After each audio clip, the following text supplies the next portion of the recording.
최근 일본에서 해외여행을 떠나는 사람들 중 4분의 1이 한국을 방문하고 있습니다. 한국행 비행기를 타면 일본인 승객들이 대부분인 광경도 흔한 일이 되었습니다. 하지만 일부에서는 돈이 없어서 한국밖에 못 간다며 비아냥거리는 시선도 존재합니다. 과연 일본인들은 왜 이렇게 한국을 찾는 걸까요? 우선 가장 큰 이유는 경제적인 부담이 적기 때문입니다. 지금 일본에서 유럽이나 미국으로 여행을 가려면 최소 수백만 엔, 하나로 4,500만 원 이상의 비용이 듭니다. 반면 한국은 왕복 항공권이 230만 원 선에서 구할 수 있고 저렴한 숙소와 교통비까지 고려하면 부담이 훨씬 적습니다. 특히 일본인들은 한국에서도 게스트하우스나 저가 항공사를 적극적으로 이용해 비용을 더욱 아끼는 경향을 보입니다. 또한 한류의 영향도 무시할 수 없습니다. K-팝 콘서트, 한류 드라마 촬영지 방문, 한국 화장품 쇼핑 등 일본 여성들 사이에서 한국 문화는 여전히 인기입니다. 일부 일본인들은 거의 매달 한국을 방문하기도 하며 최근에는 한국어를 배우기 위해 어학연수를 오는 사례도 늘고 있습니다.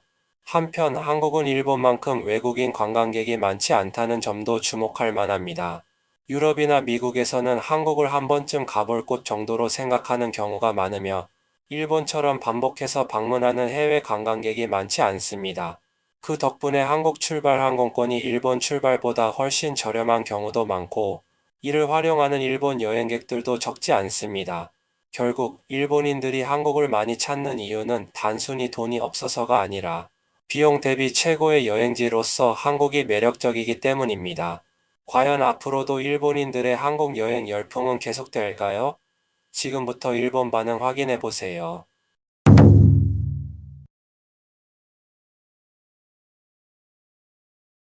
예전에 일본 천엔 지폐가 신처럼 여겨졌던 한국.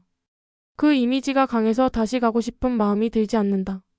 미국이든 유럽이든 요즘 일본인들 대부분이 한 세 바퀴는 여행 다녀오지 않았을까? 실제로 가보면 단체 여행은 모르겠지만 개인이나 소규모 그룹 여행에서는 대부분의 나라가 일본보다 훨씬 불편하다. 거리를 걸어도 편의점 같은 건 거의 없고 공공 화장실도 거의 없다. 대중교통은 치안이 나쁘고 위생적이지 않다. 눈에 보이지 않는 노골한 차별도 당연한 듯 존재한다. 요즘 일본인들은 이런 걸 직접 경험해 봤기 때문에 다시 해외로 나가고 싶다는 의욕이 생기지 않는 것도 충분히 이해된다. 확실히 엔저 때문에 유럽 미국보다 가까운 아시아 여행이 많아질 것이다. 그뿐만 아니라 프랑스 같은 곳은 예전과 달라졌다. 지하철역을 나가면 아프리카계 이민자가 많아 위험한 느낌이 들고 샹젤리제 거리에서는 중동계 여성들이 집요하게 접근해서 내 주머니 속 지갑까지 훔치려 한다. 이런 위험을 감수하면서 비싼 돈을 들여 여행하고 싶지는 않다. 그보다도 일본을 방문하는 한국인 여행자가 더 많다. 하네다데 김포 노선은 일본인이 많지만 그 외의 노선은 한국인이 더 많다. 비행기 값이 저렴하다고 해도 코로나 전에는 도쿄대 서울 왕복이 1만 엔대였는데 지금은 그 2배 정도 한다. ANA 같은 항공사를 이용하면 왕복 6만 엔이 넘는다. 무엇보다 이제는 일본보다 한국의 물가가 10% 정도 비싸다는 느낌이 든다. 단순히 편의점 물가만 봐도 그렇다. 환율 영향도 있지만 일본 국내 여행과 비슷한 수준의 비용이 든다. 싸다는 느낌은 전혀 없다. 나는 오키나와에 살고 있어서 방콕이나 쿠알라룸푸르 가는 비행기표가 3만 엔 이하라서 12월과 2월에 각각 다녀왔다. 중국 동방항공을 이용해 상하이 경유, 목적지에는 실질적으로 일반 체류하고 호텔 숙박은 1박분, 즉 1박 4일 일정이었지만 비행기표, 호텔비, 현지 식사비와 기념품 비용까지 합해 5만 엔 이하였다.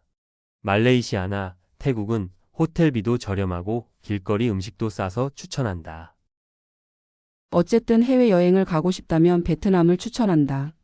아직까지 일본보다 물가가 저렴하다. 한국은 비행기표는 싸도 현지 물가는 일본보다 20% 정도 비싸다. 편의점에서 장 보는 것도 일본인 입장에서는 쉽게 하기 어렵다고 생각한다. 연휴를 어느 정도 길게 쓸 수 있다면 동남아시아 LCC 저가 항공가 취향하는 국가를 추천한다. 필리핀, 베트남, 태국, 말레이시아 같은 곳은 아직도 저렴하지만 치안 문제나 교통 문제 때문에 불안감을 느끼는 사람들에게는 맞지 않을 수도 있다. 저렴하고 가깝고 짧은 일정의 여행은 예전부터 일본인들이 선호하는 방식이었다. 일본인의 여권 보유율은 17%. 대부분의 사람이 해외여행을 가지 않는다는 의미다. 해외여행을 하려는 의욕 자체는 훌륭하다고 생각한다.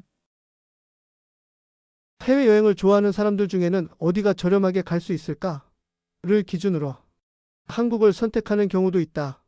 취미나 인간관계, 거리까지 고려하면 가장 많이 방문하는 곳이 한국이 되는 건 당연한 결과일지도.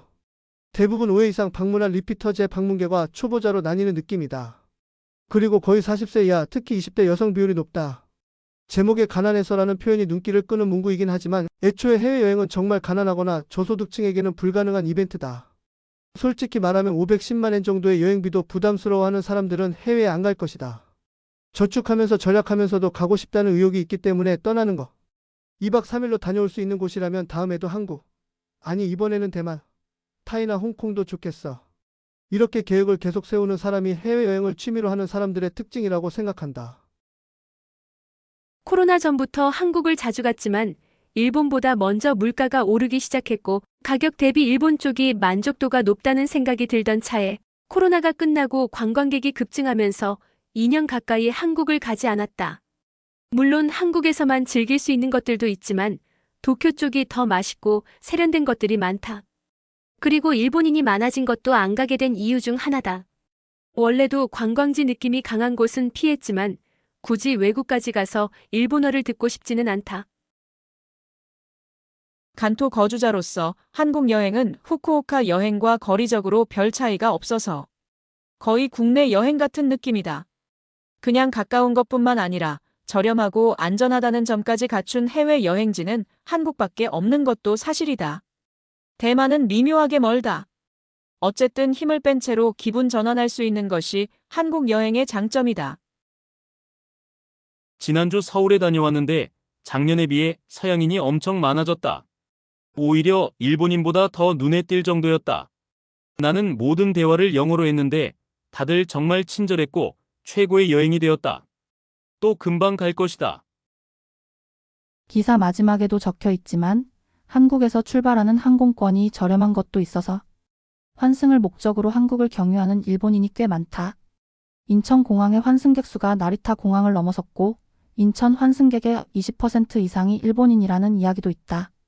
이 숫자도 한국 입국자 수에 포함되고 있는 것 아니냐는 말도 있다.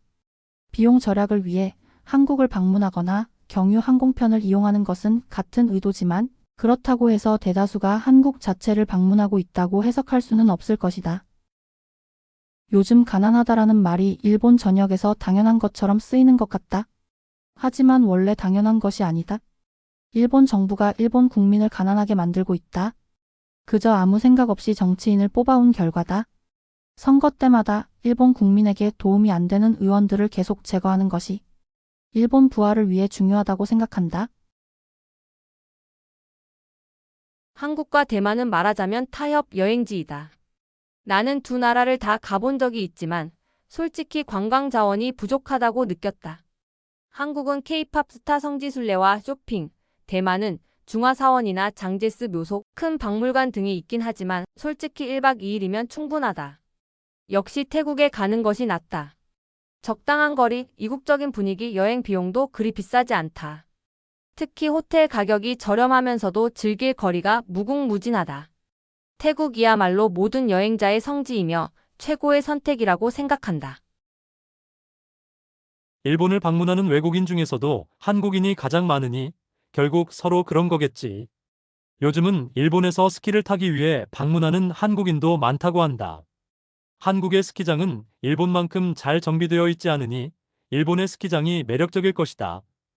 한국 젊은이들도 일본 젊은이들도 상대국을 싫어하지 않는 듯하니 몇십 년 후에는 진짜 친구 같은 나라가 될지도 모르겠다. 나는 장거리 비행을 싫어해서 한국이 가까운 게 최고다. 현지에 파견 근무 중일 때는 간토에서 가는 것보다 가까운 규슈 쪽을 자주 갔다. 일 끝나고 KTX 타고 부산으로 내려가서 밤 7시쯤 카멜리아오 부산 대후쿠오카 페리에 타면 다음날 아침 후쿠오카 도착. 엄청 편리하고 좋은 루트였다. 일본인 투성이라고 하는데 이 기자는 실제로 서울에 다녀왔을까?